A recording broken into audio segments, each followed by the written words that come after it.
Against the gods अर्थात देवताओं के विरुद्ध। अध्याय 1185 से 1187। नमस्कार, आप कहानी में खो जाएं उससे पहले चैनल को सब्सक्राइब करें और नोटिफिकेशन ऑन करें। धन्यवाद। अध्याय 1185। भ्रामक काली तितली म्यू बिंग्यून के शब्दों ने यूचे को काफी देर तक चुप करा दिया। यूचे, म्यू बिंग्यून ने अचानक कहा, कल रात मैंने तुम्हारे स्वामी से बात की। उसने मुझसे कहा कि आपका उद्देश्य बदल गया है और आप सम्मानित ईश्वर युद्ध जीतने के लिए अनंत स्वर्ग क्षेत्र में लौट आए हैं। क्या ऐसा हो सकता है कि आप कॉन्फर्ड गॉड बैटल में प्रथम स्थान प्राप्त करना चाहें? उद्धरण चिन्ह ... उद्धरण चिन्ह। यूचे ने सिर हिलाया। तो फिर आप अपने उद्देश्य को प्राप्त करने में कितने आश्वस्त हैं? मू बिंग्यून ने दिल में आह भरते हुए पूछा। कल मैं अभी भी इसके बारे में थोड़ा आश्वस्त था, हालांकि आज। यूचे ने असहाय स्वर में कहा, अपनी आंखें बंद कर ली। सच कहूं तो मुझे नहीं लगता कि मेरे पास कोई मौका है। मैंने इन सम्मानित ईश्वर उम्मीदवारों को कम नहीं आंका, लेकिन मैंने पूर्वी क्षेत्र के 4 ईश्वरीय बच्चों की ताकत को पूरी तरह से गलत आंका। म्यू बिंग्यून, लुओ चांगशेंग, भले ही उसकी असली ताकत वही तक सीमित थी जो हमने अभी देखी, मेरे लिए उसका प्रतिद्वंद्वी बनना अभी भी असंभव है। मेरे लिए लू लिंगचुआन के खिलाफ जीतना भी लगभग निराशाजनक है, जिसे अभी अभी उसके हाथों हार का सामना करना पड़ा है। यूचे की आवाज बहुत शांत थी, और सच वैसा ही था जैसा उसने कहा था। वह जून जिलेई के तलवार के हमले से भयभीत था जिसने हुओ कोन को तुरंत हरा दिया था, लेकिन अभी लुओ चांगशिंग और लू लिंगचुआन के बीच की लड़ाई ने उसके सभी आत्मविश्वास और आशा को पूरी तरह से नष्ट कर दिया था। पैलेस मास्टर बिंग्यून, लू लिंगचुआन की तुलना में जून जिलेई और शुई यंग्यू कितने मजबूत हैं? यूचे ने पूछा।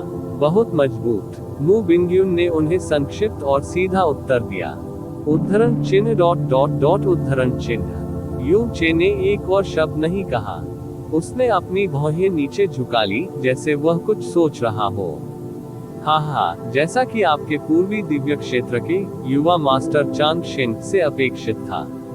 हालांकि हमें उसे पृथ्वी की गहन शक्ति का उपयोग करते हुए देखने का मौका नहीं मिला, लेकिन इतनी आसानी से हवा और बिजली का एक साथ उपयोग करने में सक्षम होना पहले से ही एक अद्भुत उपलब्धि है, ड्रैगन मोनार्क ने कहा। जब वह अपनी पूरी ताकत का उपयोग करेगा तो उसकी ताकत संभवतः दिव्य आत्मा क्षेत्र के स्तर से अधिक हो जाएगी। ऐसे लोगों की संख्या तुलनात्मक रूप से कम हो सकती है जिनके पास ऐसी उत्कृष्ट प्रतिभा है कि वे एक से अधिक प्रकार की गहन शक्ति विकसित कर सकते हैं, लेकिन ऐसा नहीं है कि ऐसे लोग दुर्लभ हैं। हालांकि जो लोग एक से अधिक प्रकार की गहन शक्तियों का एक साथ उपयोग कर सकते हैं, वे दुर्लभ से भी दुर्लभ हैं। लुओ चांगशिंग की तरह 3 प्रकार की गहन शक्तियों को विकसित करने के साथ साथ उनका उपयोग करने में सक्षम होना। पिछले 1 लाख वर्षों में मेरे पूर्वी दिव्य क्षेत्र में उनके अलावा केवल एक ही व्यक्ति ऐसा करने में सक्षम रहा है। अनंत स्वर्ग सम्राट ने फीकी मुस्कान के साथ सिर हिलाया। ऐसी चीज को पूरा करने के लिए न केवल अंतर्निहित भिन्न काया की आवश्यकता होती है, बल्कि अत्यधिक योग्यता और समझने की क्षमता की भी आवश्यकता होती है। यहाँ तक कि यह बुरा आदमी भी यह अनुमान लगाने की हिम्मत नहीं करता कि वह भविष्य में कितनी ऊंचाइयों तक पहुंचेगा। आपके पास पुरुषों में लुओ चांगशिंग और महिलाओं में शुई मेइन है। इन दोनों की प्रतिभा को देखते हुए आपका पूर्वी दिव्य क्षेत्र प्रमुखता के युग की शुरुआत करेगा, ड्रैगन मोनार्क ने मुस्कुराते हुए कहा। नहीं, महाराज, आप किसी को भूल रहे हैं, भगवान सम्राट शिटिन ने अचानक कहा। अन्य सभी लोगों के विपरीत, जिनका ध्यान लुओ चांगशिंग पर केंद्रित था और उसकी ताकत पर आश्चर्य कर रहे थे, उसकी नजर ज्यादातर समय यूचे पर ही टिकी हुई थी। उन्होंने धीमी आवाज में कहा, प्राइमल कैस एक बहुत बड़ी जगह है और इसके भीतर खरबों जीवित प्राणी मौजूद हैं, इसलिए किसी राक्षस का प्रकट होना दुर्लभ नहीं है। लेकिन एक राक्षस जो दैवीय क्लेश क्षेत्र की खेती के साथ दिव्य आत्मा क्षेत्र के अंतिम मध्य चरण के एक गहन अभ्यासी को कुचल सकता है। टीएस 1 लाख वर्षों में अकेले रहने दे, केवल उसने ही ऐसा किया है। आपके पूर्वी दिव्य क्षेत्र के लाखों वर्ष लंबे इतिहास की बात है ना?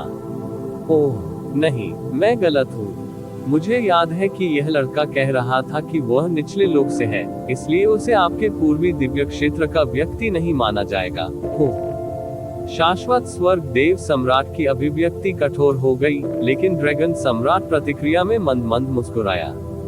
उनकी मुस्कुराहट में अथाह रहस्यमयता थी।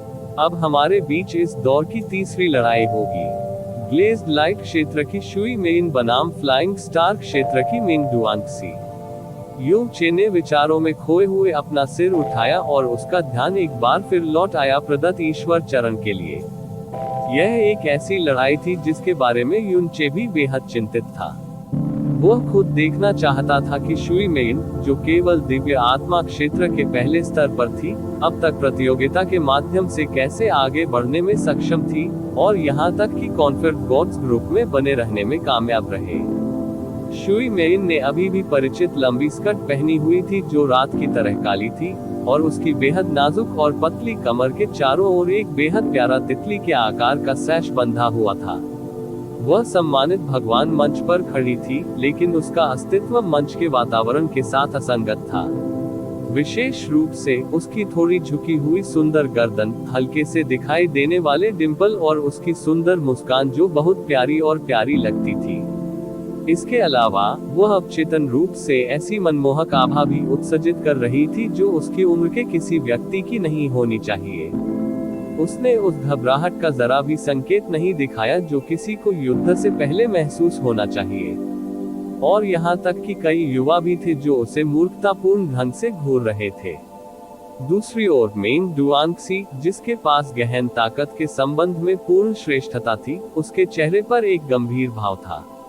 जैसे ही वह मंच पर चढ़े, उनके सामने एक तलवार की रोशनी चमकी, और उनकी उभरती गहन आभा के प्रभाव में उनकी तलवार का ब्लेड पानी की धारा की तरह धीरे धीरे हिलने लगा, जैसे कि आश्चर्यजनक शक्ति उत्पन्न हुई है।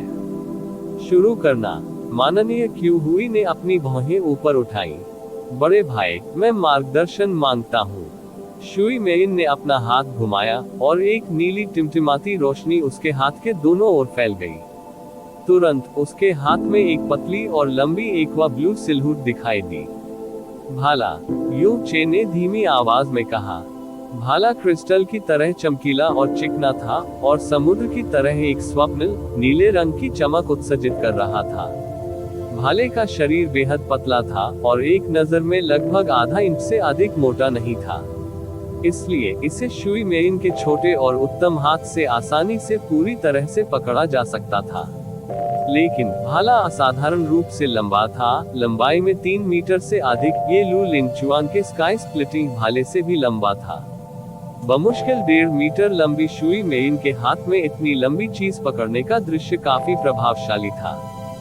ग्लेज्ड लाइट क्षेत्र की विरासत ग्लेज्ड लाइट बटरफ्लाई नामक एक दिव्य जानवर से है जो प्राचीन युग से संबंधित था। ऐसा कहा जाता है कि यह भाला ग्लेज्ड लाइट बटरफ्लाई के पंख के एक कतरे से बनाया गया है, और इसका एक विशेष नाम है जिसे इल्यूसरी मेंटल बटरफ्लाई लैंग्वेज कहा जाता है। ग्लेज्ड लाइट बटरफ्लाई की सच्ची आत्मा की एक झलक इसके भीतर समाहित है। इस भाले की असली ताकत का इस्तेमाल अब तक कोई नहीं कर पाया है, लेकिन इसने वास्तव में शुई मेइन को इसके मालिक के रूप में मान्यता देने की पहल की। उद्धरण चिन्ह ... मैं मार्गदर्शन भी मांगता हूँ। मिंग डुआंगसी ने सिर हिलाया। ऐसे प्रतिद्वंद्वी का सामना करते समय, हालांकि उसका दिमाग बेहद स्थिर स्थिति में था, फिर भी उसने थोड़ा अस्वाभाविक व्यवहार किया। हाँ, इस तथ्य के बावजूद कि उनकी खेती उनके प्रतिद्वंद्वी से 8 छोटे क्षेत्र अधिक थी, यह मिंग डुआंगसी ही थे जिन्होंने पहली चाल चली। इस लड़ाई में, या सटीक कहें तो किसी भी लड़ाई में, अपने प्रतिद्वंद्वी को हल्के में लेना एक बड़ी वर्जना थी। कॉन्फेड गॉड स्टेज के माध्यम से एक भयंकर हवा चली, और उसकी तलवार की आभा से उत्पन्न हवा ने तुरंत शुई मेइन के आसपास के सभी भागने के मार्गों को बंद कर दिया, जैसे कि भारी बारिश अचानक शुरू हो गई हो। यू चे के विपरीत, उन्होंने व्यक्तिगत रूप से देखा था कि शुई मेइन पिछली 2 लड़ाइयों में अपने विरोधियों के खिलाफ कैसे जीतने में सक्षम थी, इसलिए उसने शुरू से ही त्वरित और शक्तिशाली हमले करना शुरू कर दिया था। वह शुई मेइन को अपनी गहन शक्ति की पूर्ण श्रेष्ठता से तुरंत दबा देना चाहता था, और यदि संभव हो तो उसे हरा भी देना चाहता था। शुई मेइन जैसे किसी व्यक्ति के खिलाफ ये सबसे उपयुक्त रणनीति भी थी, क्योंकि उसकी गहन शक्ति खेती वास्तव में उसका सबसे कमजोर बिंदु थी। यदि उसे अपने प्रतिद्वंद्वी का आमने सामने सामना करना पड़ता तो वह तुरंत मेन डुआनक्सी से हार जाती। शुई मेइन थोड़ी तनावग्रस्त लग रही थी, क्योंकि उसके चेहरे पर हल्की घबराहट के भाव दिखाई दे रहे थे। उसके शरीर पर एक नीली रोशनी चमकी, जिसके बाद उसे शान से हवा में उड़ते हुए पाया गया। इल्यूसरी मेंटल बटरफ्लाई लैंग्वेज भी उसके पतले शरीर का अनुसरण करते हुए आगे बढ़ी और उसके सामने एक छोटे आकार की गहरी संरचना बनाई, जो स्वप्निल नीले रंग से चमक रही थी। रोशनी टकरा जाना। जैसे ही मेन डुआनसी की तलवार की आभा से उत्पन्न तूफान आकाश में उड़ा और नीचे की ओर बह गया, उसने अपने पीछे अनगिनत काले निशान छोड़े। लेकिन हमले का लक्ष्य शुई मेइन की आकृति तूफान के बीच धीरे धीरे गायब हो गई। मेन डुआनक्सी के पीछे आकाश में शुई मेइन की आकृति एक आत्मा तितली की तरह दिखाई दी। उसकी पीठ पर पहले की तरह एक गहरी रचना नीली रोशनी से चमक रही थी। क्या आंदोलन कौशल है! यू चे प्रशंसा में चिल्लाए बिना नहीं रह सका।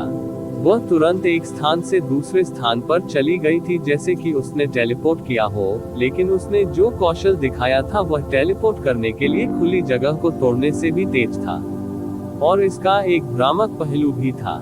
जाहिरा तौर पर दैवीय आत्मा क्षेत्र की गहन शक्ति भी ईश्वर क्षेत्र के स्थान को खोलने के लिए पर्याप्त नहीं थी। यह मायावी तितली नृत्य है, व्यू बिंगयुन ने समझाया। हमारे स्नो सॉन क्षेत्र के मून स्प्लिटिंग कैस्केड के समान यह एक आंदोलन कौशल है, जिसका सफलतापूर्वक अभ्यास करना बेहद कठिन है। उसकी आवाज थोड़ी देर के लिए रुकी, फिर उसने आगे कहा, कम से कम शुई यंग्यू अभी तक इसे पूर्ण करने में सफल नहीं हुई है। यू चे मेन डुआनक्सी एक पल में घूम गई, और उसी समय शुई मेइन अपने पतले भाले को हल्के से लहराते हुए आकाश में चली गई। फीकी नीली रोशनी की एक किरण नीचे गिरी, जिसके बाद मेन डुआनक्सी पर गिरते ही वह तुरंत एक विशाल पानी के पर्दे में बदल गई। पानी के पर्दे से निकलने वाला बल उतना बुरा नहीं था, लेकिन इससे मेन डुआनक्सी को थोड़ा सा भी दबाव महसूस नहीं हुआ। आखिरकार पानी की विशेषता वाले हमलों को सार्वजनिक रूप से सबसे कम आक्रामक शक्ति के रूप में मान्यता दी गई थी। इसके अलावा यह एक छोटी लड़की का हमला था, जिसकी गहन शक्ति उससे 8 गुना कम थी। मेन डुआनक्सी ने अपने हमले को उचित रूप भी नहीं दिया, क्योंकि उसने अपनी तलवार के आकस्मिक झटके से पानी के पर्दे को 2 हिस्सों में फाड़ दिया। शुई मेइन हल्के से हवा में इधर उधर घूमती रही। जैसे ही ब्रह्मपूर्ण मानसिक तितली भाषा बार बार घूमती थी, प्रकाश की नीली किरणें एक दूसरे को काटती थी और एक के बाद एक पानी के पर्दे उत्पन्न करती थी। जब पानी के कई पर्दे मेन डुआनक्सी के ऊपर गिरते हुए एक दूसरे पर ओवरलैप हो गए, तो हमले की शक्ति में पृथ्वी को तोड़ने वाली शक्ति थी।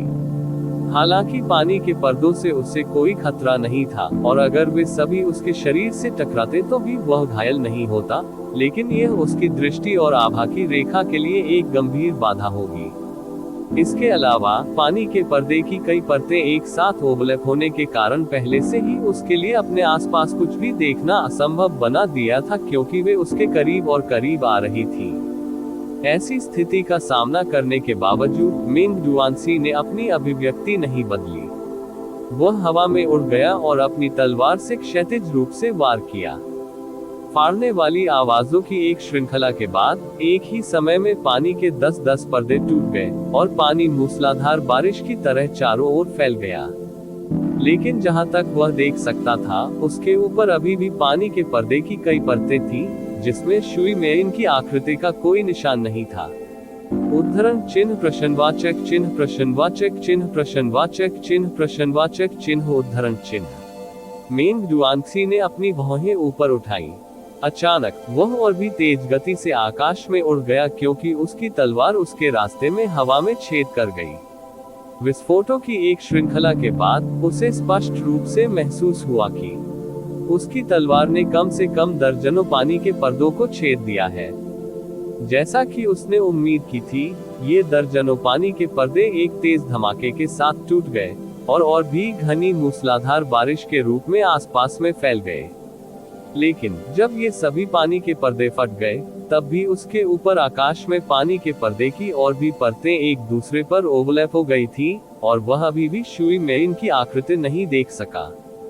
यहाँ तक कि उसकी आभा भी किसी समय गायब हो गई थी। वह इतनी गहराई से गायब हो गई थी कि उसे उसके अस्तित्व का बिल्कुल भी एहसास नहीं हो रहा था। मेन डुआंगसी अपने दिल में बहुत चिंतित थी। यहाँ क्या हो रहा है? इन पानी के पर्दों का कोई अंत कैसे नहीं है? उसकी आभा को इस हद तक काटने के लिए पानी के पर्दों की कम से कम 50 परतों की आवश्यकता होगी। उसने एक पल में ऐसा काम कैसे कर लिया?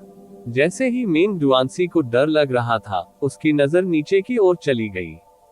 उसने जो देखा उससे वह तुरंत चौंक गया। नीचे उसके आसपास का क्षेत्र वास्तव में विशाल जलराशि में बदल गया था।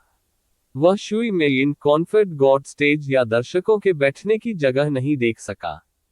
पानी की लहरें चल रही थीं उसके पैरों के नीचे और उसके ऊपर आसमान में पानी के पर्दों की दर्जनों परतें मौजूद थीं। उसे अचानक एहसास हुआ कि वह अनजाने में स्वर्गीय जल के क्षेत्र में फंस गया है। अपनी वर्तमान स्थिति पर आश्चर्यचकित होने के बाद मेन डुआंगसी जल्दी से शांत हो गई।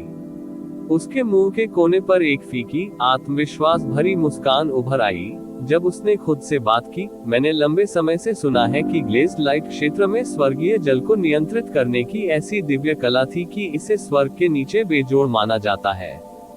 हालांकि जो अभी इसका उपयोग कर रहा है वह दिव्य आत्मा क्षेत्र के पहले स्तर की कम गहन शक्ति वाला व्यक्ति है। इस प्रकार यद्यपि डोमेन शक्तिशाली है, फिर भी मुझे वास्तव में इसमें फंसाए रखना असंभव है। जैसे ही उसकी गहरी आभा फिर से उभरी, उसने धीमी चीख निकाली और उसके हाथ में मौजूद तलवार तुरंत 3 मीटर से अधिक लंबे सूक्ष्म रूप में बदल गई। जैसे ही वह आगे जल क्षेत्र की ओर दौड़ा, उसकी आकृति चमक उठी और उसकी तलवार के एक झटके से तलवार की रोशनी की 9 धारियां निकल गईं। Boom bang! तुरंत जल क्षेत्र अचानक से फट गया, मानो बिजली गिरने से आसपास के क्षेत्र में पानी प्रचंड लहरों की तरह तेजी से बहने लगा हो। विशाल लहरें एक के बाद एक तेजी से उठी, लेकिन फिर एक पल में पूरी तरह से नष्ट हो गई। मेन डुआंसी के होठों पर हल्की सी मुस्कुराहट झलक रही थी, लेकिन उसके चेहरे पर भाव तुरंत कठोर हो गए। ऐसा इसलिए था क्योंकि जिस जल क्षेत्र को उसने नष्ट किया था उसके बाद वहां एक और जल क्षेत्र मौजूद था, और उसकी तलवार का हमला स्वर्गीय जल को काटने में असमर्थ था। डोमेन, या तो यही वह समय था जब स्वर्गीय जल क्षेत्र ने अंततः अपनी पूरी शक्ति प्रकट कर दी। 10,000 लहरें तुरंत आगे बढ़ी और अनगिनत क्रोधित उड़ने वाले ड्रैगन की तरह मेन डुआंसी पर हावी हो गई।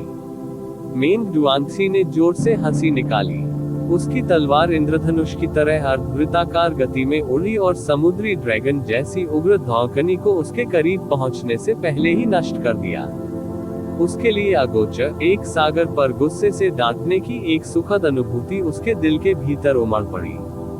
वह जोर से चिल्लाया और बार ड्रैगन के समान आने वाली लहरों का सामना करने के लिए आगे बढ़ गया।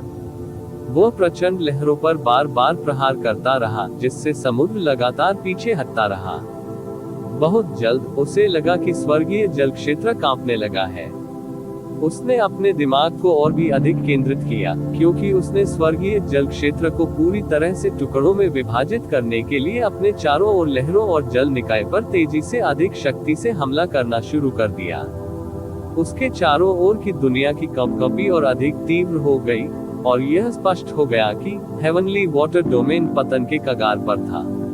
कुछ ही क्षणों के बाद सभी पानी के पर्दे और उभरती लहरें अंततः तितर-बितर हो गईं, और फिर एक पल की छोटी सी अवधि में वे बिना किसी निशान के गायब हो गए। मेन डुआंसी की आंखों के सामने की जगह अचानक साफ हो गई, जैसे ही उसने माननीय क्वहुई की गगनभेदी आवाज सुनी।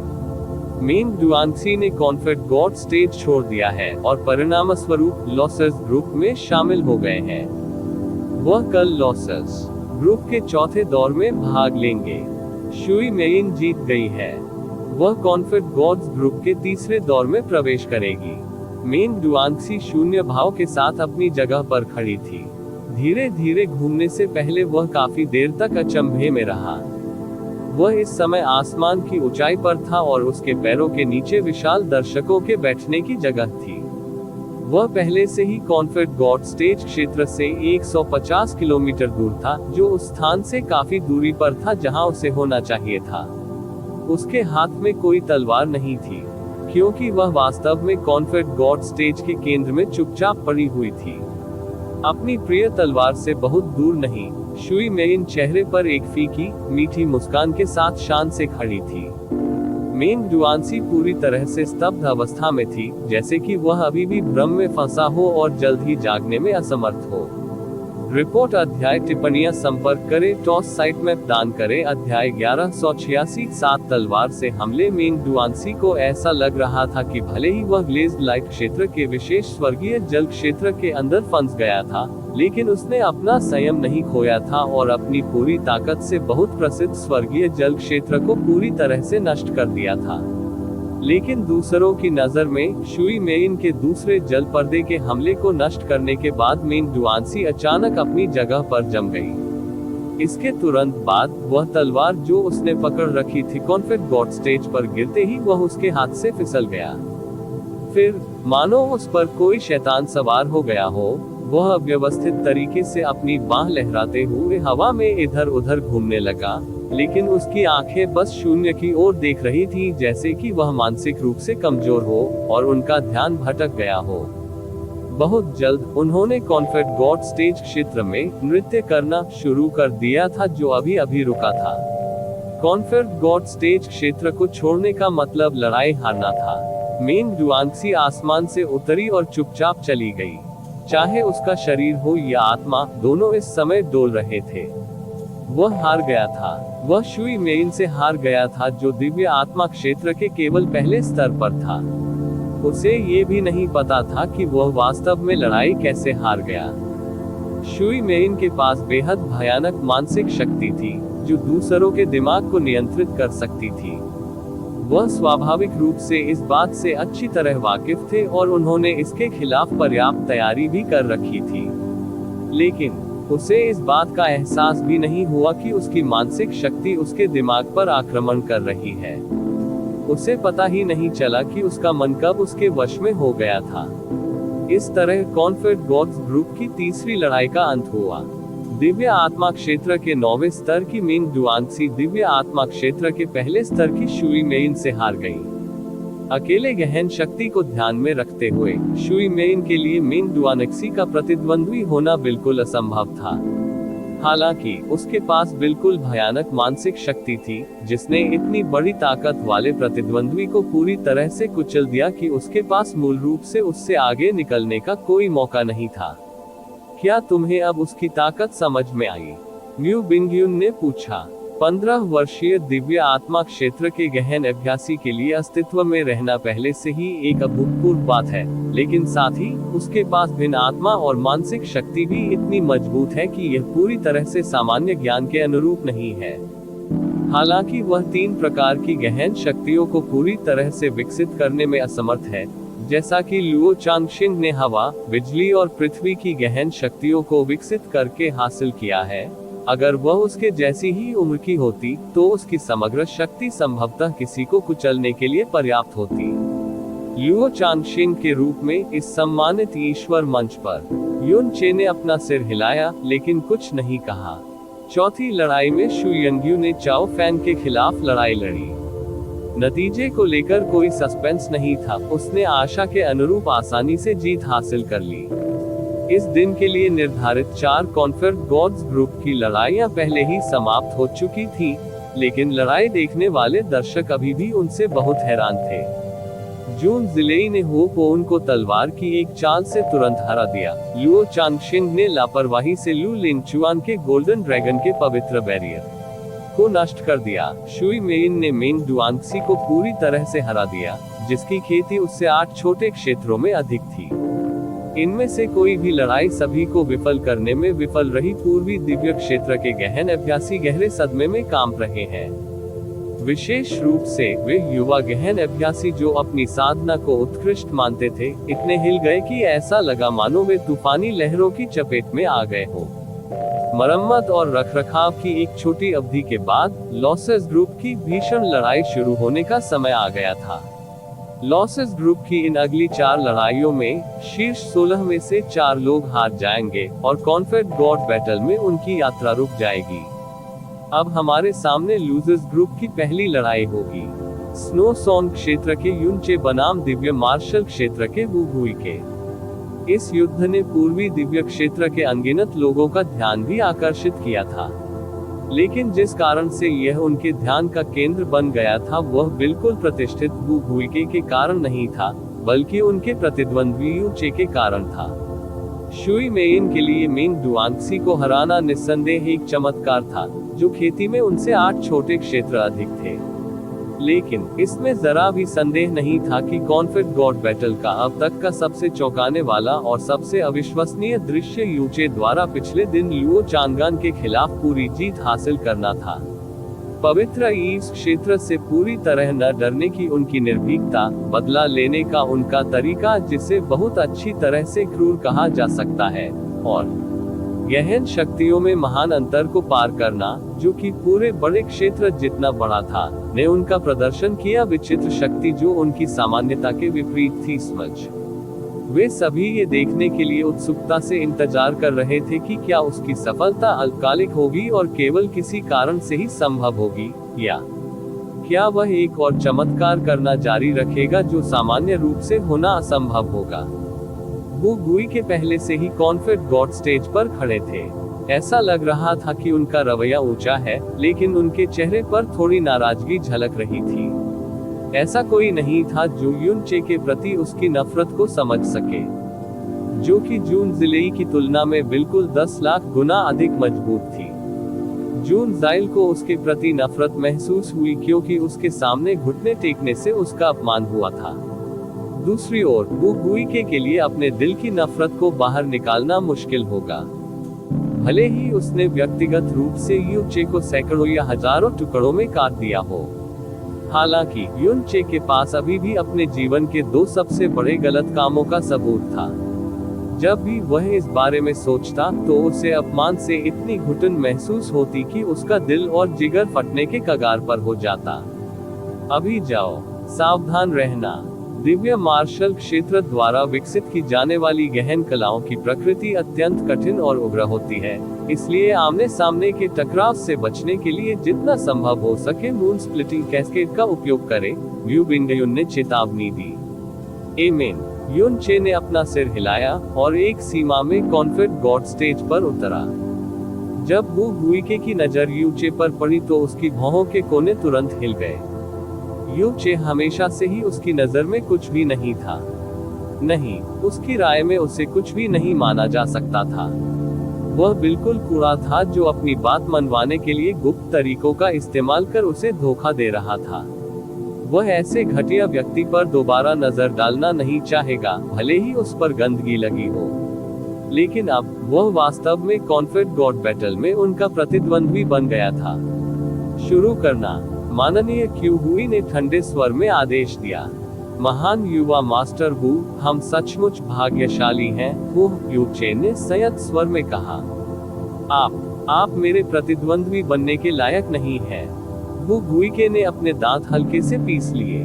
हे, युनचे ने धीमी हंसी छोड़ी, जैसे ही उसकी आंखों में एक गंभीर रोशनी चमक उठी। टकराना। युचे से अचानक आभा का एक अकल्पनीय तूफानी विस्फोट फूट पड़ा, क्योंकि उसने तुरंत रंबलिंग हेवन स्थिति को सक्रिय कर दिया था। उसकी आभा की शक्ति तुरंत बहुत तेज गति से बढ़ गई। जैसे ही उसने अपना हाथ लहराया, उसके हाथ के भीतर स्वर्ग मार करने वाली तलवार प्रकट हो गई, और उसके शरीर से निकलने वाली गहन ऊर्जा तेजी से हल्के लाल रंग में बदल गई, जैसे कि वह खून में रंगा हुआ हो। शायद ऐसा इसलिए था क्योंकि वह जून जिलेई, लू लिंगचुआन और शुई यंगयू की ताकत को देखकर उत्तेजित हो गया था, और अपनी शक्ति को तुरंत ढीला करना चाहता था, जिसके लिए उसने तुरंत अपनी सबसे मजबूत स्थिति में रहने का विकल्प चुना। दर्शकों के बैठने की जगह पर सभी लोगों के चेहरे पर आश्चर्य के भाव थे। एक पल के बहुत ही कम समय में उनकी गहन आभा में धरती हिला देने वाले बदलाव ने उन सभी को लगभग अवचेतन रूप से सोचने पर मजबूर कर दिया कि उनकी आध्यात्मिक भावना में कुछ गड़बड़ है। यू चे के सामने खड़े होकर वू गुई के एक पल के लिए स्पष्ट रूप से हिल गए जब उनका शरीर यू चे से निकलने वाली तूफान जैसी ऊर्जा तरंगों से टकराया, जिससे उनके दिल में बहुत बड़ा झटका महसूस हुआ। उसे वास्तव में घुटन महसूस हुई और उस पर काफी भारी घुटन महसूस हुई। ये कैसे संभव है? जब वह भयभीत महसूस कर रहा था, युन चे की आकृति अचानक चमक उठी और एक सिंदूरी तलवार की रोशनी अचानक उसकी ओर चली गई। श्वास। वू गुई शुरू में अपने हथियार का उपयोग करने की योजना नहीं बना रहा था, लेकिन इस समय उसके हाथ में एक भारी हलबट दिखाई दिया। उसकी आंखें उदास हो गई क्योंकि उसकी गहरी आभा ज्वालामुखी की तरह फूट पड़ी। टकराना। एक जबरदस्त आवाज गूंजी मानो कोई बहुत बड़ा गुब्बारा फूट गया हो और आसपास के कई किलोमीटर क्षेत्र की सारी हवा तुरंत खत्म हो गई। तलवार और फरसा आपस में भिड़ गए थे और दोनों हथियार हवा में ही लटक गए थे। घटनाओं के ऐसे मोड़ ने उपस्थित सभी लोगों को आश्चर्यचकित कर दिया और वू गुई के ने भी अविश्वास में अपनी आंखें चौड़ी कर ली। दिव्य मार्शल क्षेत्र ने हमेशा मौलिक शक्तियों के उपयोग का तिरस्कार किया था और इसके बजाय गहन शक्ति के सबसे सरल और शुद्धतम रूप को विकसित करने पर ध्यान केंद्रित किया था। इतनी गहरी ताकत की रक्षात्मक क्षमता हमला करने के लिए अजेय होगी और इसकी आक्रामक शक्ति बेहद दबंग होगी। जब भी इतनी गहन शक्ति वाला कोई अभ्यासी हमला करता है, तो उसका स्वभाव अत्यंत कठोर और भयंकर होता है। इसलिए दैवीय मार्शल क्षेत्र के किसी व्यक्ति के साथ लड़ते समय एक चीज जिससे हर कीमत पर बचना चाहिए, वह थी उनका डटकर सामना करना। म्यू बिंगयुन ने युन चे को इसके बारे में चेतावनी भी दी थी। हालांकि जब इस लड़ाई में यू चे और वू गुई के बीच पहली बार मारपीट हुई, तो वे सीधे तरीके से भिड़ गए और यही यू चे भी थे जिन्होंने हमला करने की पहल की। जब सभी ने सोचा कि यू चे का ऐसा प्रयास मौत को दावत देने से अलग नहीं है, तो संघर्ष का परिणाम इतना अप्रत्याशित निकला कि वे सभी स्तब्ध रह गए। वे दोनों कॉन्फेड गॉड स्टेज के केंद्र में थोड़े समय के लिए गतिरोध में रहे और आश्चर्य की बात है, कोई नहीं बता सका कि किसका पलड़ा भारी था। दूसरे शब्दों में, युन चे वास्तव में वू गुई की कठोर और भयंकर गहन शक्ति का पूरी तरह से सामना कर सकता था और सीधे टकराव जीत सकता था।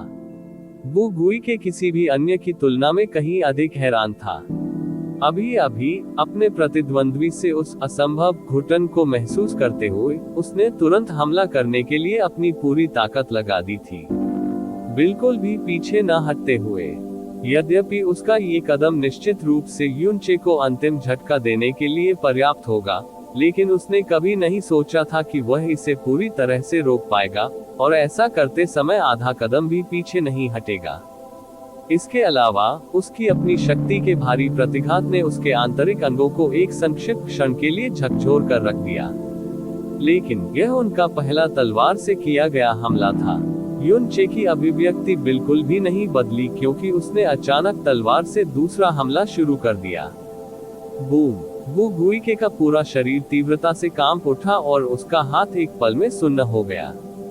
वू गुई की कठोर और उग्र ऊर्जा के सामने यू चे को केवल बहुत धीमी गति से अपने हमले शुरू करने में सक्षम होना चाहिए था, लेकिन उन्हें स्वयं वू जुआनिन द्वारा बुद्ध हृदय दिव्य नसें प्रदान की गई थी और इसलिए वह अपनी गहन ऊर्जा को बहुत तेज गति से प्रसारित करने में सक्षम थे।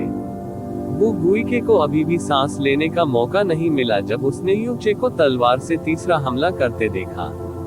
इस हमले के पीछे की ताकत पिछले दो हमलों से जरा भी कमजोर नहीं थी। वू गुई की पुतलियां अचानक सिकुड़ गईं।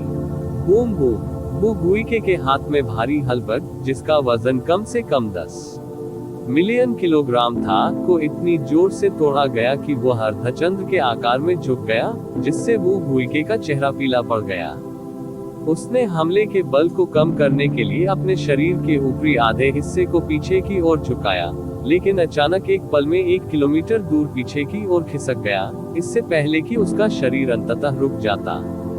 उसका शरीर थोड़ा हिल गया क्योंकि उसके मुंह और नाक के कोनों से खून की 3 धारियां बह निकली। बू सानजुन, दिव्य मार्शल क्षेत्र राजा, सदमे से भरे चेहरे के साथ अचानक उठ खड़ा हुआ। दर्शकों के बैठने की जगह में अनगिनत लोगों ने अपना मुंह खोला और काफी देर तक उन्हें बंद करना भूल गए। लेकिन इस पल में यू चे ने पहले ही अपना चौथा तलवार से हमला शुरू कर दिया था। इस तथ्य के बावजूद कि प्रतियोगियों और दर्शकों के बीच एक ऊर्जा अवरोध था, वे अभी भी उसकी तलवार के हमले की असीमित ताकत को स्पष्ट रूप से महसूस कर सकते थे, जिसमें समुद्र के पलटने जितना बल था। अगर वे ये सब अपनी आंखों से नहीं देख रहे होते, उनके लिए यह विश्वास करना असंभव होगा कि दैवीय क्लेश क्षेत्र के केवल 8वें स्तर पर साधना करने वाले एक युवा गहन अभ्यासी के पास इतनी अविश्वसनीय ताकत हो सकती है, चाहे कोई कुछ भी कहे। बू गुइके ने अपना सिर उठाया। उसने अचानक अपने दांत पीस लिए, जैसे उसके शरीर से आभा का विस्फोट हुआ और एक विचित्र दिव्य मार्शल लॉ उत्पन्न हुआ। Martial confining sky domain. बू गुइके की धीमी दहाड़ के बाद कॉन्फेड गॉड स्टेज की आभा अचानक बदल गई। युन चे की हरकतें हवा में रुक गईं और उसे ऐसा लगा जैसे वह किसी चिपचिपे दलदल में गिर गया हो। आभा का एक अतुलनीय रूप से प्रभावशाली क्षेत्र उसके शरीर और गहन शक्ति को हिंसक रूप से दबा रहा था, जिससे उसकी आभा कम हो गई और उसे जेल में बंद कर दिया गया। अरे नहीं, ल्यू बिंगयुन धीमी आवाज में चिल्लाया। बू गुइके ने जोर से सांस ली और उसके चेहरे पर एक टेढ़ी और भयावह मुस्कान दिखाई दी। अपने भारी हलबर्ट को क्षैतिज रूप से पकड़कर वह यू चे पर वार करने के लिए सीधे आगे बढ़ा। युन चे की नजर इस पल पर ठंडी पड़ी। मार्शल कन्फाइनिंग स्काई डोमेन के प्रभाव के तहत उसकी चाल स्पष्ट रूप से बहुत धीमी हो गई थी, लेकिन उसकी हेवन स्प्लिटिंग तलवार अचानक आकर्षक नीली रोशनी के साथ चमक उठी। डिंग डिंग डिंग डिंग, अतुलनीय रूप से केंद्रित लेकिन विशेष रूप से सुखद ध्वनि वाले नोटों के बीच आंख को पकड़ने वाली नीली रोशनी तेज गति से फैल गई और पलक झपकते ही मार्शल कन्फाइनिंग स्काई डोमेन के प्रत्येक कोने को भर दिया। मूल रूप से रंगहीन दमन डोमेन अब गहरे बर्फ नीले रंग में बदल गया था। गुनगुनाहट। अगले ही पल मानो कोई तारा टूट गया हो, बर्फ के नीले डोमेन के टुकड़े पूरे आकाश में भर गए, जिसका स्वाभाविक रूप से मतलब था कि मार्शल कन्फाइनिंग स्काई डोमेन पूरी तरह से नष्ट हो गया था। इस कारण से कि डोमेन उसके शरीर की आभा से जुड़ा हुआ था, जितनी अधिक गंभीर क्षति हुई, उतनी ही अधिक प्रतिक्रिया उसे भुगतनी पड़ी। बू गुइके अपनी सारी शक्ति अपने अगले हमले पर केंद्रित करके युन चे पर दौड़ रहा था, तभी उसका शरीर तीव्रता से हिल गया, जैसे कि उस पर किसी चीज से भारी प्रहार किया गया हो, और अपने हमले के लिए उसने जो भी गहरी ऊर्जा जमा की थी वह कुछ ही समय में बिखर गई। जैसे ही तूफान उस पर बेरहमी से आया, उसके मुंह से खून निकलने लगा। टकराना। जब युन चे की तलवार उसके शरीर पर मजबूती से गिरी, तो बू गुइके की दाहिनी पसली तुरंत धंस गई और वह बेरहमी से उड़ गया। जमीन पर गिरने से पहले उसका शरीर लगभग 10 किलोमीटर पीछे उड़ गया और जमीन पर कई किलोमीटर तक फिसल गया। दर्शकों के बैठने की जगह पर इतना सन्नाटा छा गया कि जमीन पर पिन गिरने की आवाज भी साफ सुनी जा सकती थी। खांसी, खांसी, खांसी। बू गुइके पलट गया क्योंकि उसके मुंह से खून तेजी से बहने लगा। उसके ऊपर आकाश में वह दुर्लभ शक्ति एक बार फिर करीब आ रही थी, मानो वह उसे सांस लेने का भी मौका नहीं देना चाहती थी। Crack crack crack. बू गुइके के पूरे कंकाल ने तेज आवाजें निकाली क्योंकि उसमें से फिर से गहन ऊर्जा उत्पन्न हुई। उसने अपने प्रतिद्वंद्वी के हमले का सामना करने के लिए अपना भारी हलबर्ट उठाया। बूम। जब तलवार और हलबर्ट एक बार फिर टकराए, तो उसके शरीर पर हुए प्रभाव के कारण बू गुइके की आंखों की नसें स्पष्ट रूप से दिखाई देने लगी।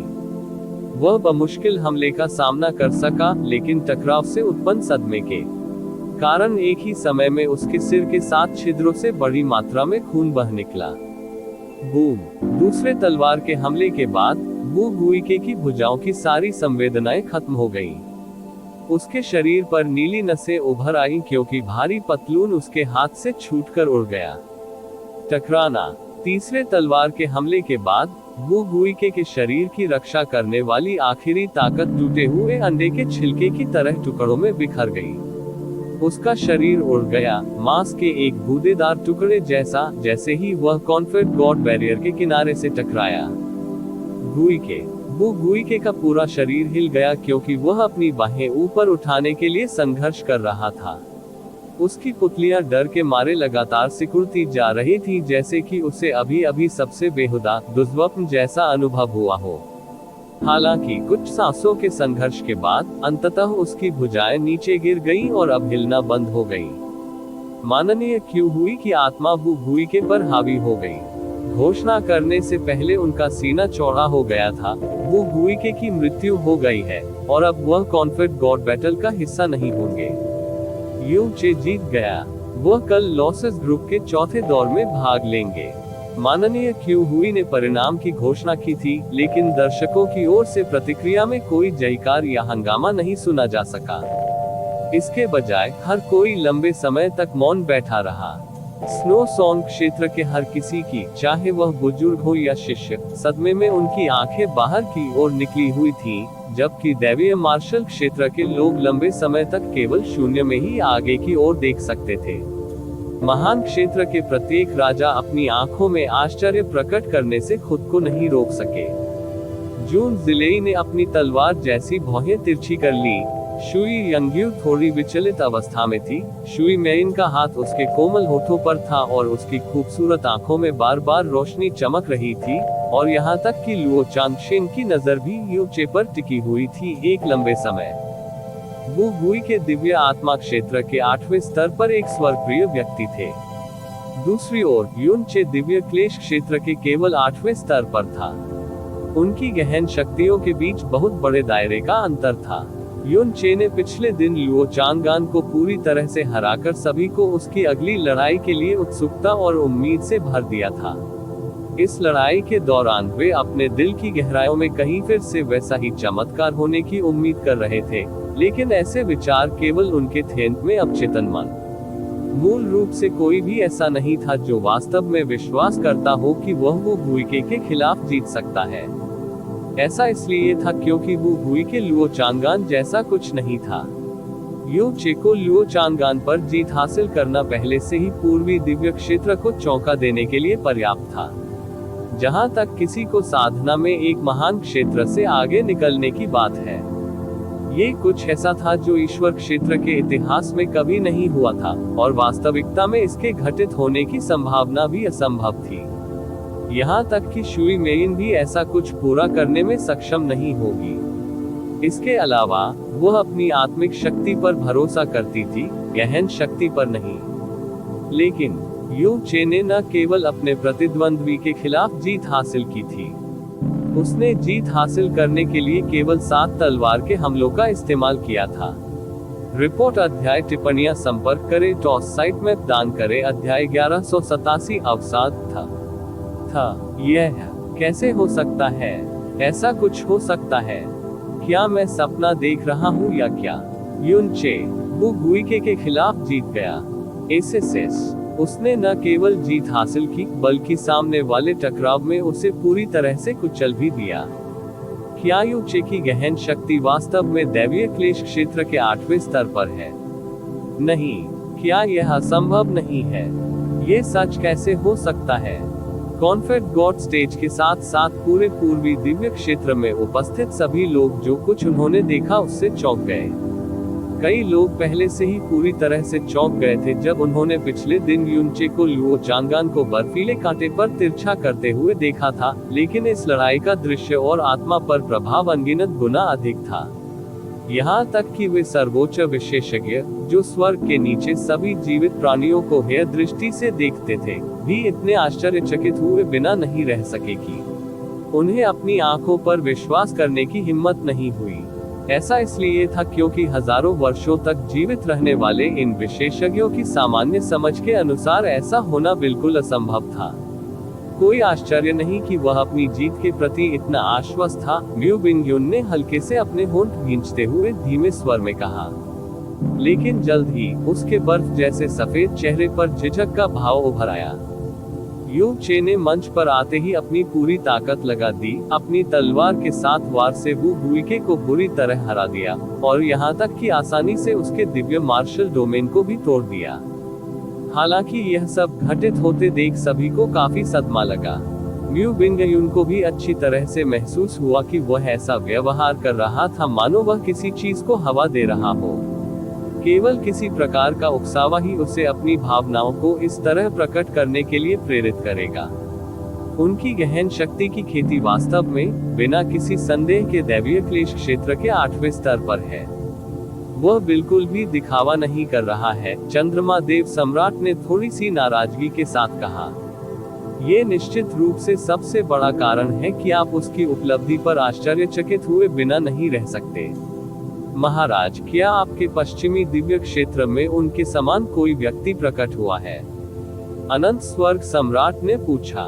ये देव सम्राट, जो गहन शक्ति, प्रतिष्ठा और प्रतिष्ठा के साथ पूर्वी दिव्य क्षेत्र के शिखर पर खड़ा था, इस समय उसके शिष्यों की गहराई आश्चर्य से भरी हुई थी, इस तथ्य के बावजूद कि उसने हल्की मुस्कुराहट के अलावा और कोई प्रतिक्रिया नहीं दिखाई थी, और लुओ चांगशिंग और शुई मेइन जैसे राक्षसी अस्तित्वों के प्रदर्शन की प्रशंसा कर रहे हैं।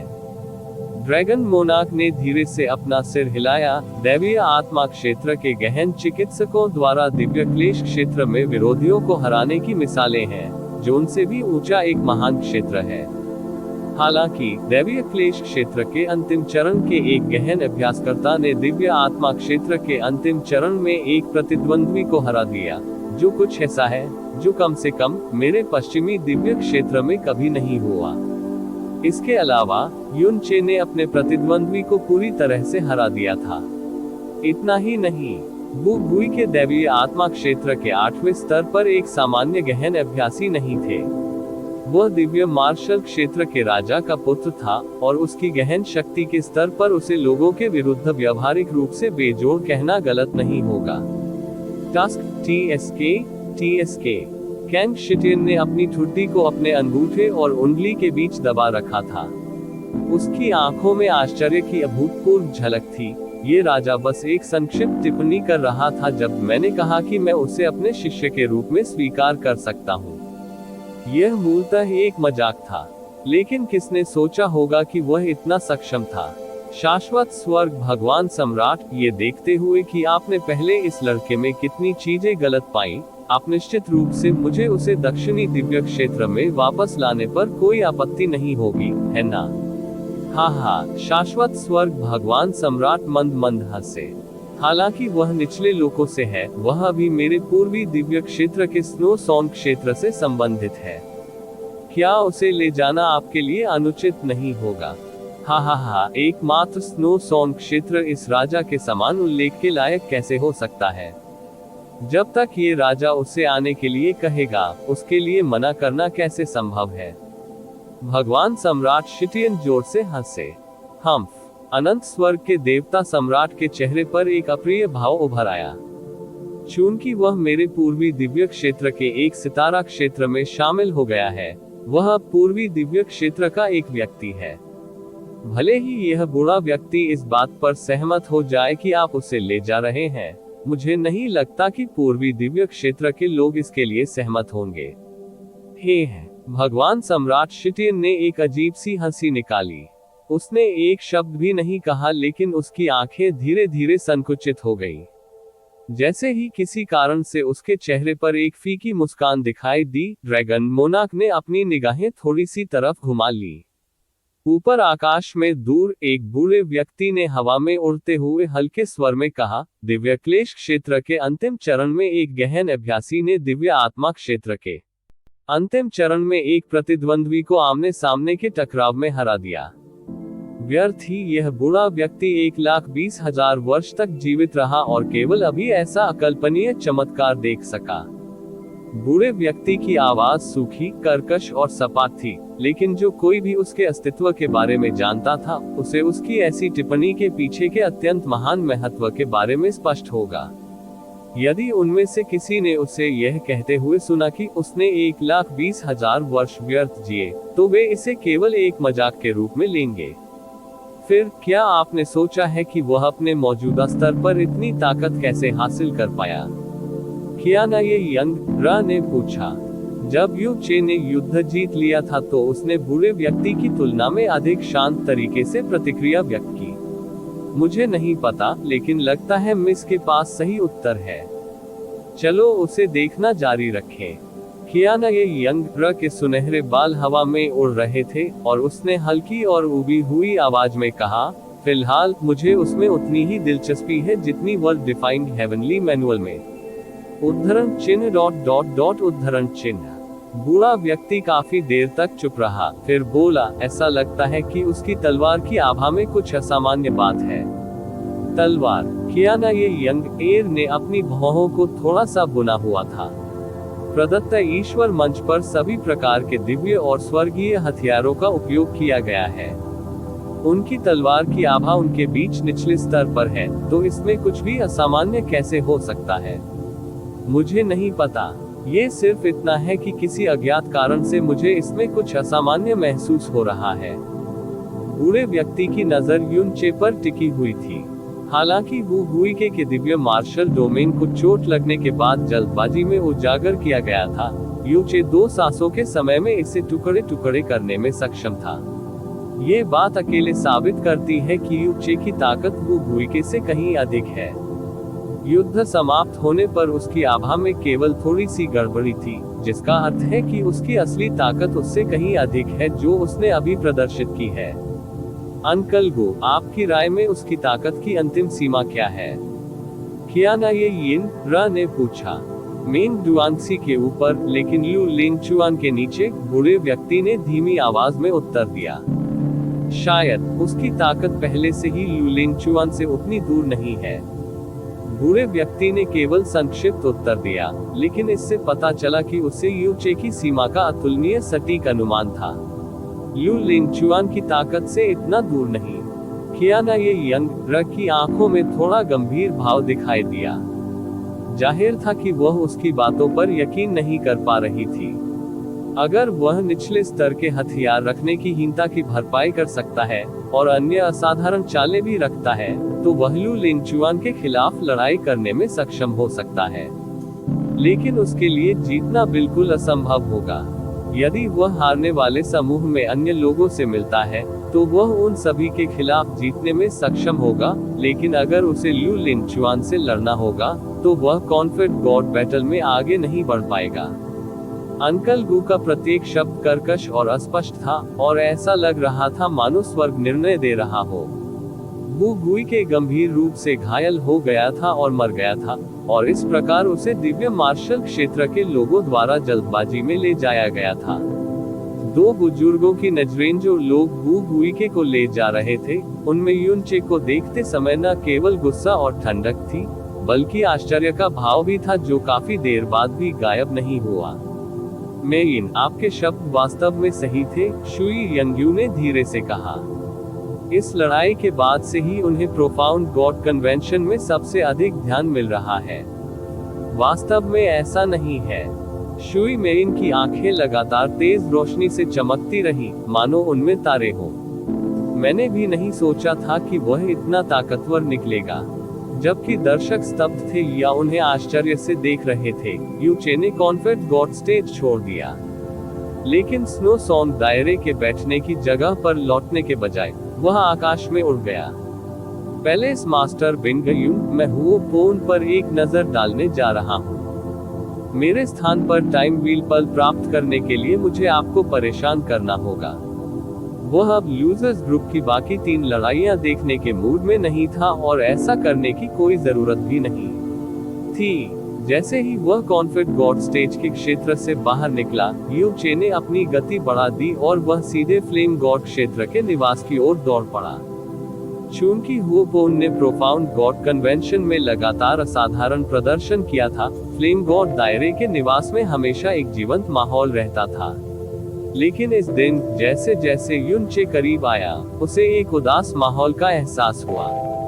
हालांकि हुओपोन के चेहरे पर एक खाली भाव था, लेकिन इस समय उसकी चोटें पूरी तरह से ठीक हो गई थी। ये स्पष्ट था कि हुओरूली ने समय चक्र मोती द्वारा बनाई गई बाधा के अंदर अपनी चोटों का इलाज किया था। लेकिन उसके दिमाग को जो क्षति पहुंची थी वह उसकी शारीरिक चोटों की तुलना में कहीं अधिक गंभीर थी। वह आंगन के कोने पर एक घने पेड़ के किनारे झुका हुआ था और उसकी आंखें शून्यतापूर्वक सामने की ओर देख रही थी, जैसे कि उसने अपनी आत्मा खो दी हो।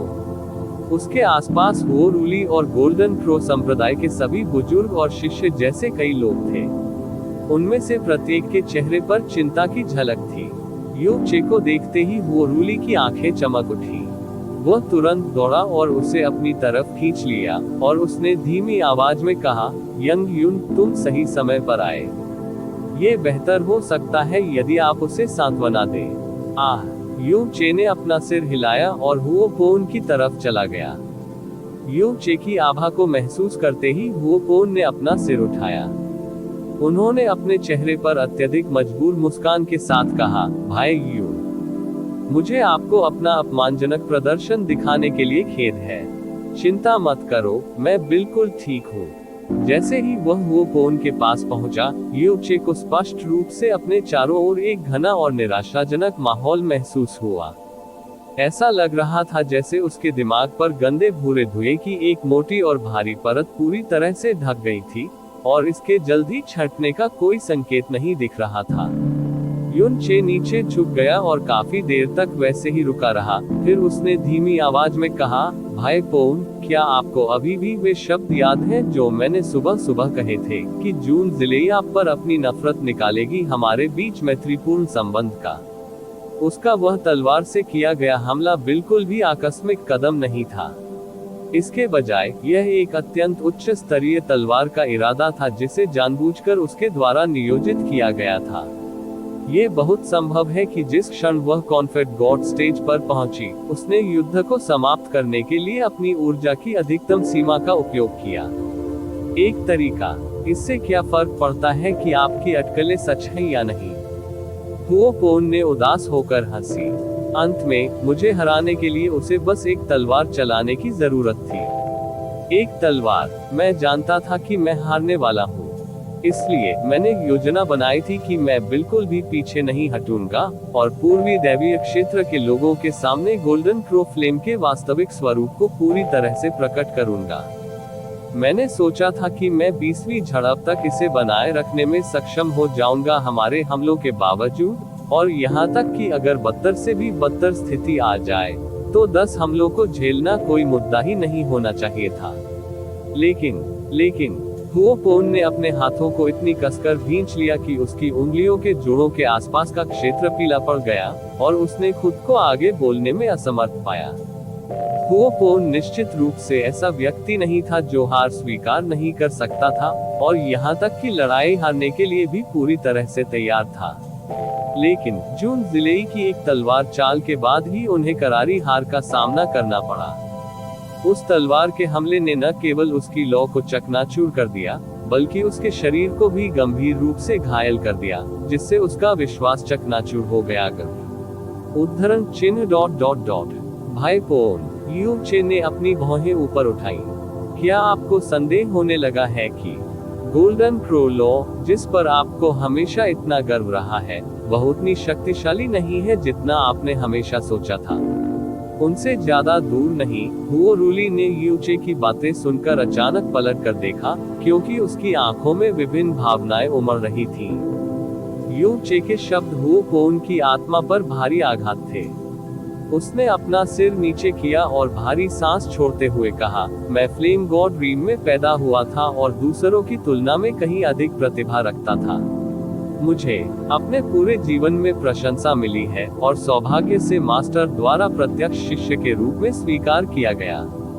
यहाँ तक कि मुझे गोल्डन क्रो दिव्य आत्मा का अनुग्रह भी प्राप्त हुआ और इसने मुझे परम गोल्डन क्रो वंशावली प्रदान की। यू चे, मैंने गहराई से सोचा कि ये सभी चीजें मेरा गौरव है। जब मैं छोटा था तब से मेरा हमेशा मानना था कि गोल्डन क्रो लॉ में दुनिया की सबसे शक्तिशाली ऊर्जा है। जब मुझे गोल्डन क्रो दिव्य आत्मा का अनुग्रह प्राप्त हुआ तो मुझे और भी दृढ़ता से विश्वास हो गया। और मास्टर ने मुझे ये भी बताया कि मेरे पास फ्लेम गॉड क्षेत्र के इतिहास में गोल्डन क्रो लॉ की सबसे शुद्ध और सबसे मजबूत शक्ति थी। लेकिन मैं जून जिलेई के एक भी हमले का सामना नहीं कर सका। मैं उसके कदम को रोकने में सक्षम नहीं था। अपनी ऊर्जा और वंशावली के प्रति उनका गहरा गौरव उनमें इतना गहरा था कि यह पहले से ही जीवन में उनका विश्वास बन गया था। जिस चीज ने हुओपोन को भारी झटका दिया था, वह उसकी हार नहीं थी, बल्कि उसके विश्वास का पतन था। जून जिलेई कोई साधारण व्यक्ति नहीं है, यू चे ने हल्के स्वर में कहा। उसकी गहन शक्ति आखिरकार आपसे 3 छोटे क्षेत्र ऊंचे हैं।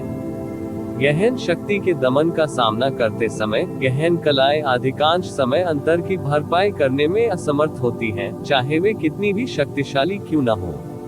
इसके अलावा आप बहुत ही कम मौकों पर फ्लेम गॉड दायरे को छोड़ते हैं, और इसलिए तलवार के रास्ते में एक सच्चे विशेषज्ञ के साथ लड़ने का कोई अनुभव नहीं होना चाहिए। आपके इस प्रकार पराजित होने के पीछे यही सबसे बड़ा कारण है। हुओपोन ने अपना सिर हिलाया और फिर से जोर से हंसा। भाई यून, आपको मुझे इस तरह सांत्वना देने की जरूरत नहीं है। मैं जानता हूँ कि इतना निराश होना मेरे लिए निराशाजनक है। चिंता मत करो, बात सिर्फ इतनी है कि फिलहाल मैं खुद को समझाने में असमर्थ हूँ। मुझे समय दीजिए, मैं जल्द ही बेहतर हो जाऊंगा। यून चे ने फीकी मुस्कान के साथ कहा, वास्तव में मुझे कभी भी आपकी चिंता नहीं थी। भाई पोन, आपको वास्तव में अपनी वर्तमान स्थिति के कारण खुद की आलोचना करने या इसके लिए शर्मिंदा महसूस करने की जरूरत नहीं है। आखिरकार हम उन बुरे लोगों की तरह नहीं हैं जो कई हजार या दसियों हजार साल तक जीवित रहे हैं और दुनिया में अनगिनत बदलाव देखे और अनुभव किए हैं। हमें इस संसार में आए अभी 30 वर्ष से अधिक नहीं हुए हैं और हमें इसे स्पष्ट रूप से देखने का अवसर भी नहीं मिला है। ये कैसे संभव है कि हम समय समय पर विभिन्न चीजों के बारे में भ्रमित न हो। हुओपोन ने अपना सिर थोड़ा ऊपर उठाया। भाई यू, क्या आप भी ऐसी स्थिति में हैं? बिल्कुल, यून चे ने अपना सिर हिलाया क्योंकि उसकी आंखों में भाव गहरा और शांत हो गया। इसके अलावा ऐसा पहले भी कई मौकों पर हो चुका है। सबसे ताजा मामला कुछ साल पहले का है। जब मैं निचले दायरे में था, तब मेरी मुलाकात किसी ऐसे व्यक्ति से हुई जिसके खिलाफ मैं जीतने में पूरी तरह से असमर्थ था, चाहे मैंने कितनी भी कोशिश की हो। वह जून जिलेई और अन्य लोगों की तरह सिर्फ एक प्रतिद्वंद्वी नहीं था, बल्कि मेरा एक नश्वर दुश्मन था। यदि मैं उससे नहीं जीत पाता, तो न केवल मैं, बल्कि मेरी पत्नी, मेरे परिवार के सदस्य, मेरे पक्ष के सभी लोगों को अपने जीवन में सबसे भयानक विपत्ति का सामना करना पड़ता। यू चे स्वाभाविक रूप से जुआन युवान वेंटियन के बारे में बात कर रहे थे। मैं उस दौरान बेहद उदास स्थिति में था और मेरे दिन उलझन में बीते। मेरे मन का प्रत्येक विचार उदासी और निराशा से भरा था, और मैं तुमसे कहीं अधिक दयनीय स्थिति में था। हालांकि मैं आधे महीने से भी कम समय में ऐसी मानसिकता से छुटकारा पाने में सफल रहा। यू चे के चेहरे पर एक सुकून भरी मुस्कान दिखाई दी। अगर मैं ये कर सकता हूँ, तो स्वाभाविक रूप से भाई पोन के लिए भी ऐसा करना और भी आसान हो जाएगा। इसके अलावा मैं इसे कोई बुरी बात नहीं मानता, क्योंकि हर बार जब आप ऐसी नकारात्मक भावनाओं से छुटकारा पा लेते हैं, तो आप एक विकास प्रक्रिया से गुजरने में सक्षम होंगे और यहाँ तक कि पूरी तरह से बदलने में भी सक्षम हो सकते हैं। अगर हम इस छोटी उम्र में इस तरह की घबराहट का अनुभव नहीं करेंगे, तो मुझे लगता है कि यह आपके जीवन में एक कमी बन जाएगी। इसलिए भाई पोन वास्तव में ऐसा नहीं करते, उसकी वर्तमान स्थिति के बारे में ध्यान देने की जरूरत है, या जितनी जल्दी हो सके बेहतर होने के लिए जबरन प्रयास करने की जरूरत है। ये तब तक ठीक रहेगा जब तक आप अपने दिल की बात सुनेंगे और उसका पालन करेंगे। हुओपोन की आंखें कांपने लगी, क्योंकि उसके चेहरे पर उदास भाव बिना उसे एहसास हुए ही गायब हो गया। भाई यून, आपका बहुत बहुत धन्यवाद, उसने मुस्कुराहट के साथ कहा, जो पहले की तरह मजबूर नहीं थी। उसकी आंखों में आंसुओं की बूंदें चमक उठी और उसने मुस्कुराते हुए कहा, ये सचमुच बहुत अच्छा है कि मैं आपको इस जीवन में जान सका। मैं तुम्हारे बारे में भी ऐसा ही सोचता हूँ। यून चे भी मुस्कुराए, लेकिन मुझे धन्यवाद देने की कोई जरूरत नहीं है। हम दोस्त हैं, ठीक है? एमेन, हम हैं। हुओपोन ने जोर से सिर हिलाया। हुओ रूली ने दोनों युवाओं की ओर ध्यान से देखा। हालांकि हुओ पोन अभी भी अपने अवसाद से पूरी तरह बाहर नहीं निकला था, लेकिन उसकी मानसिक स्थिति में उल्लेखनीय बदलाव आया था। उसके दिल की अधिकांश चिंता गायब हो गई, क्योंकि उसे एक बार फिर यूचे के प्रति अंतहीन कृतज्ञता महसूस हुई। रिपोर्ट अध्याय टिप्पणियां संपर्क करें टॉस साइट में दान करें। इसी प्रकार के अपडेट्स लेते रहने के लिए हमारे चैनल ऑडियो बुक्स 108 को सब्सक्राइब करें और नोटिफिकेशन ऑन करें। धन्यवाद।